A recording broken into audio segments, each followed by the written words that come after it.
Where's the ATM card? Let me handle it. I'll take care of it. Donald said this to me while I was forced into a battle with cancer and a hospital stay.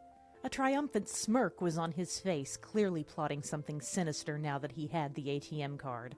Just so you know, there's $500,000 in there. Handle it well. I told him where the ATM card was kept. It wasn't just because we're married and I trusted him. I had a plan, a thorough scheme to bring Donald down. When I returned home wanting to grab some things, what I found on the table was a divorce application. As expected, the ATM card was gone. Operation successful.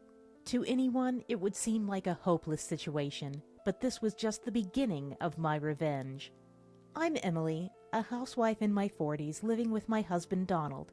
Initially, our marriage was problem-free, but now our relationship has completely soured. The main reason? Donald's true nature.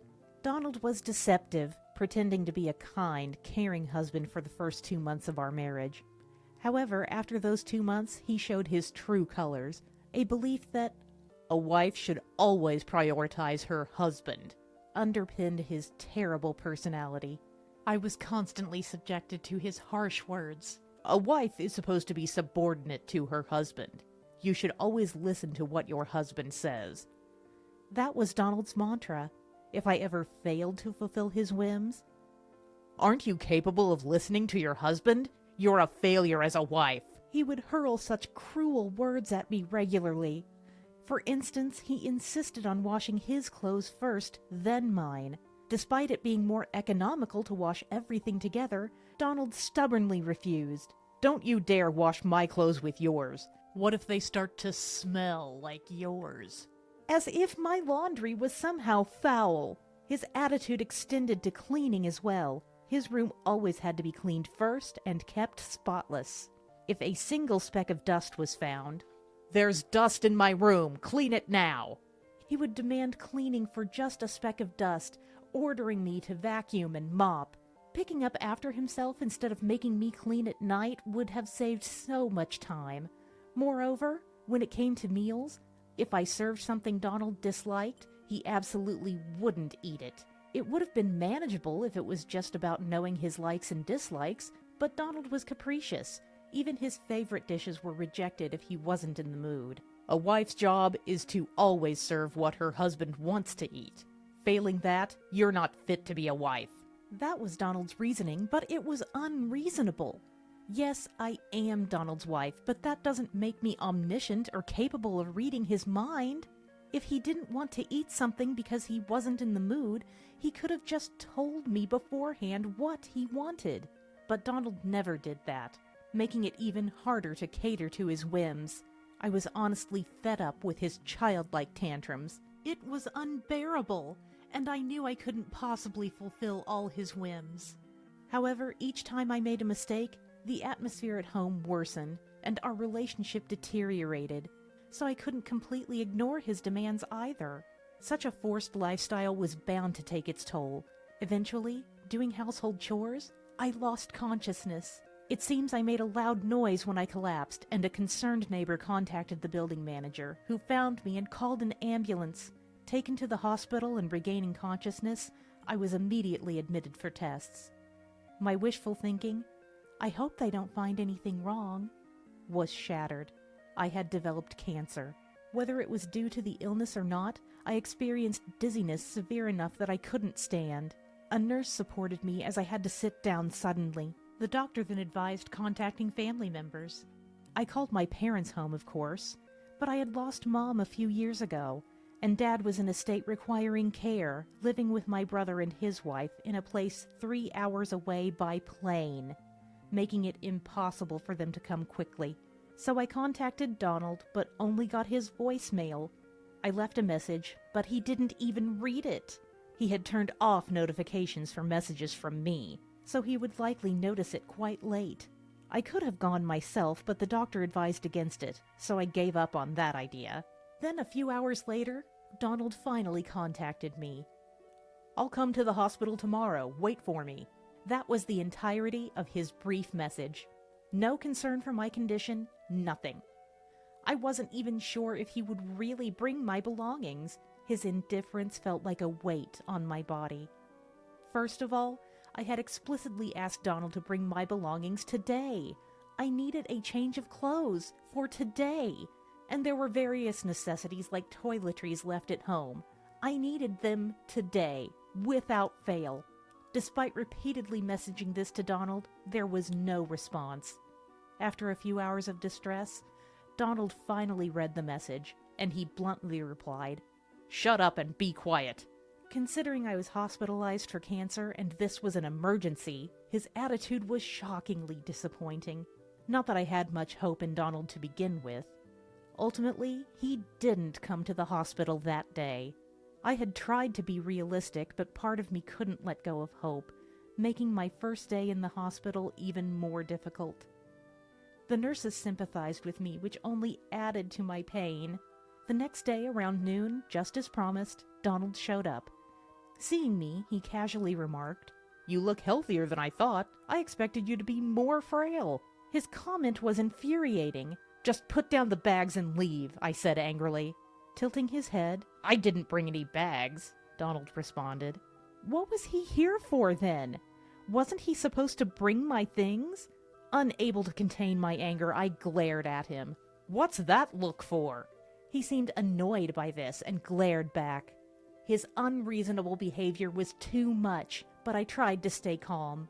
"Then why are you here? If you didn't bring my things, there's no point." I asked this in an angry tone. His reply was, "I had another errand." Confused, I asked, "Another errand? What is it?"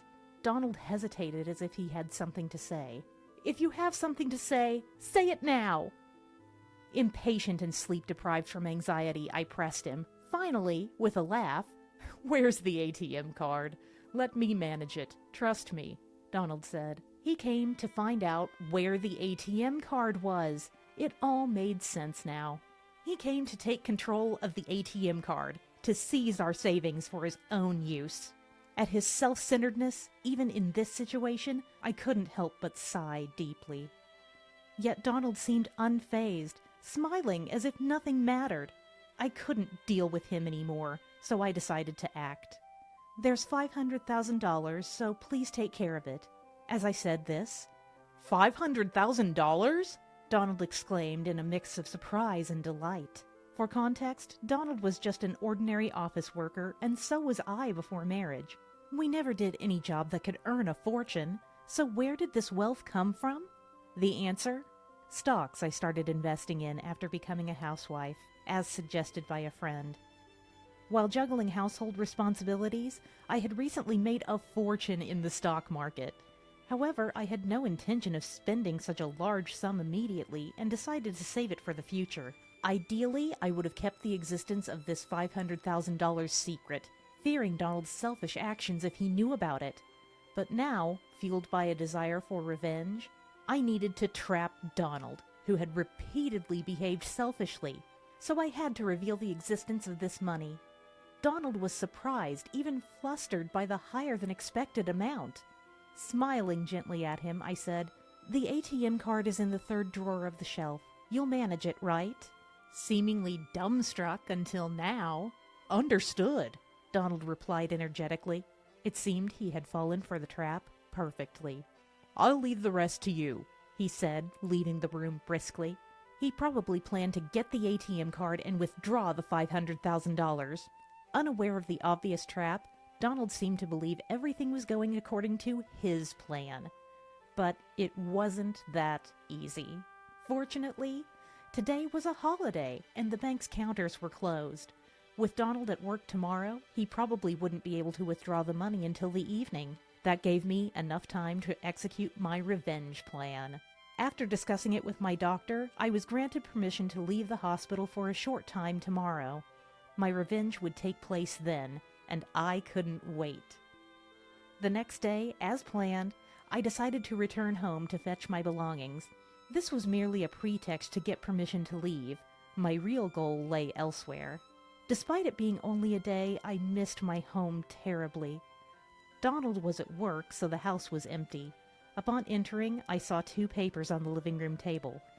a divorce application, and a letter. Sorry for the rush, but let's get divorced. Please write and submit the divorce application. That was the content of the letter. Out of caution, I checked the shelf and found the ATM card gone, quickly realizing Donald had taken it.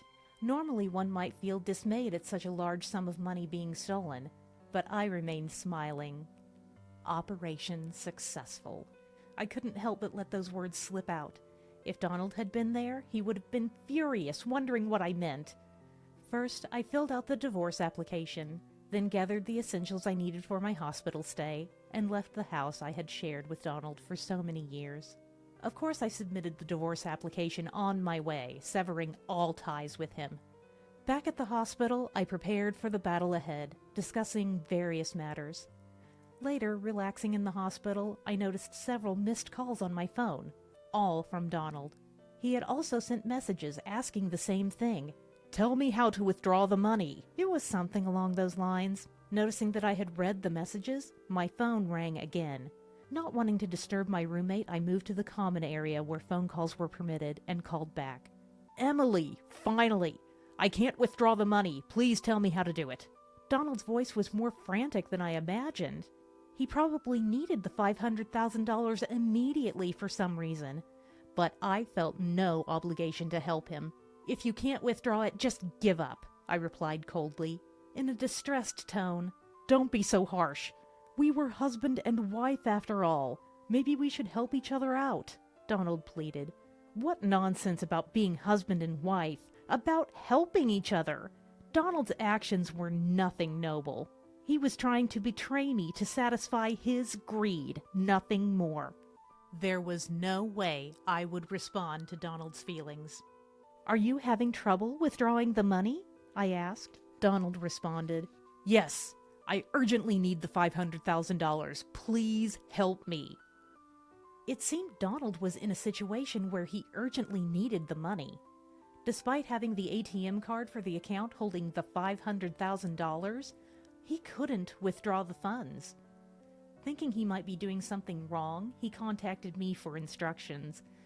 As I listened to Donald's explanation, he begged, Please help me. His voice was weaker than I had ever heard, clearly desperate. The thought of him being so cornered almost made me laugh. I decided to confront Donald with the harsh reality. The method is correct, but the ATM card you have now won't work anymore. Upon hearing this, Donald's voice rose in disbelief. What do you mean? Normally an ATM card should work.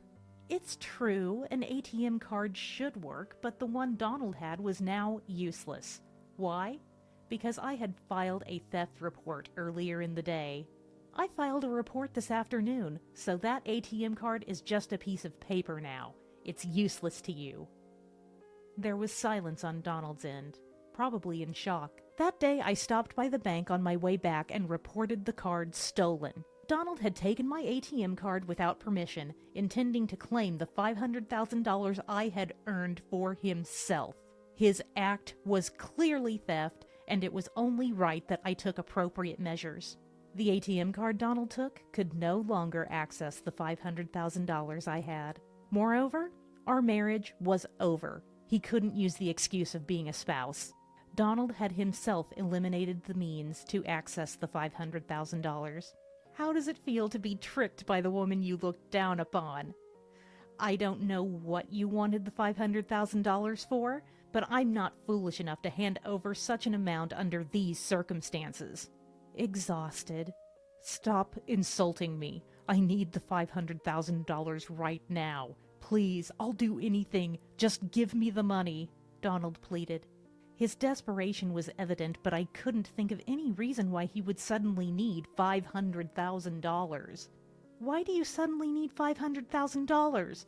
What have you done? Not being able to think of any reason for his situation felt ominously unbearable. So I asked, and Donald began to explain. 2 days ago, learning about the $500,000, Donald quit his job, expecting to get a windfall. He spent a large sum on gambling, racking up a debt of $300,000. The situation was dire, with the lenders demanding repayment within a week. or else Donald's fate was uncertain. However, Donald thought he could solve everything with the ATM card linked to the $500,000. He continued his lavish spending without worry, but when he went to the bank that evening, he couldn't withdraw the money. Now, without the $500,000, Donald's future was uncertain. Realizing the urgency of his situation, Donald, who had abandoned the divorce papers and stolen the ATM card, shamelessly contacted me like this. "Please help me. I don't know what will happen to me if this continues." Donald's voice was filled with panic, and it seemed there was no lie in his story. His foolishness elicited a deep sigh from me. Donald had done the unthinkable, seduced by the prospect of a large sum of money, recklessly spending $300,000 in just a few days. If the old me, who had tolerated his terrible behavior and lived modestly with Donald, were here, I might have extended a helping hand. But now, I was a different person, with no love left for Donald. No matter how much he begged, I felt no pity, only amused that he thought I would care. Still, Donald hadn't given up. "Please help me, you're the only one I have left." He pleaded like that. His pleas were unbearably annoying. I wanted to get rid of this nuisance and focus on my treatment. This situation was Donald's own making.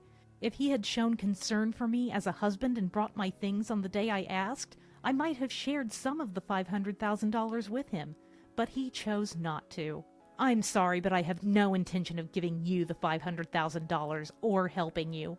It's all your own responsibility. After all this time of not behaving like a husband, it's cowardly to ask for help now just because we're technically still married." I spoke with unyielding harshness.